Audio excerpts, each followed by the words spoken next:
नमस्कार. मी डॉक्टर स्मिता पटारे, वरद नेत्रालय, अहिल्यानगर. गेल्या 2 महिन्यापासून आपण राहुरीमध्ये नेत्र तपासणी सुरू केलेली आहे. गांधले ऑप्टिकल्स इथे दर सोमवारी सकाळी 9 ते 12 वाजेपर्यंत मी इथे असणार आहे. त्यामुळे ज्याही गरजू रुग्णांना नेत्रसंबंधी काही कंप्लेंट्स असतील किंवा काही प्रॉब्लेम असतील, तर त्यांच्या सर्वांची तपासणी इथे अत्याधुनिक मशीनद्वारे केली जाणार आहे. डोळ्यांचा कुठलाही त्रास म्हणजे जर पालकांना असं कळतंय की मुलगा खूप जवळून टी व्ही बघतोय किंवा त्याला वाचताना किंवा अभ्यास करताना खूप जवळ वही घ्यावी लागते आहे किंवा शाळेत त्याची काही कंप्लेंट असेल की मागच्या बेंचवर बसल्यावर त्याला कमी दिसतंय, तर अशा वेळेला पाल्यांनी त्यांची तपासणी करून घेतली पाहिजे.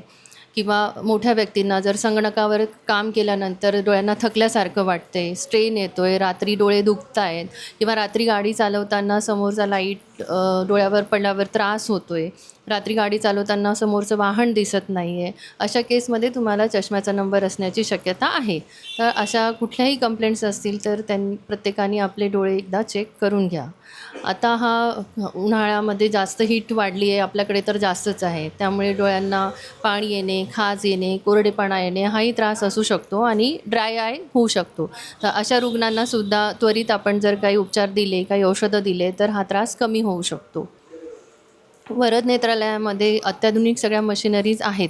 काही जर आपल्याला वाटलं की आपल्याला मोतीबिंदू आहे, काचबिंदू आहे, तिरळेपणा आहे किंवा कुठला डोळ्याचा इतर आजार असेल, तर त्याचे सगळे उपचार नंतर वरद नेत्रालयात अत्याधुनिक पद्धतीने केले जातील. पण प्राथमिक तपासणीसाठी ज्या काही मशिनरीज आहेत त्या सगळ्या आपण इथे गांधले ऑप्टिकल्सच्या तिथे अवेलेबल केलेल्या आहेत. तरी सर्व रुग्णांनी त्याचा फायदा घ्यावा आणि आपल्या डोळ्यांची काळजी घ्यावी.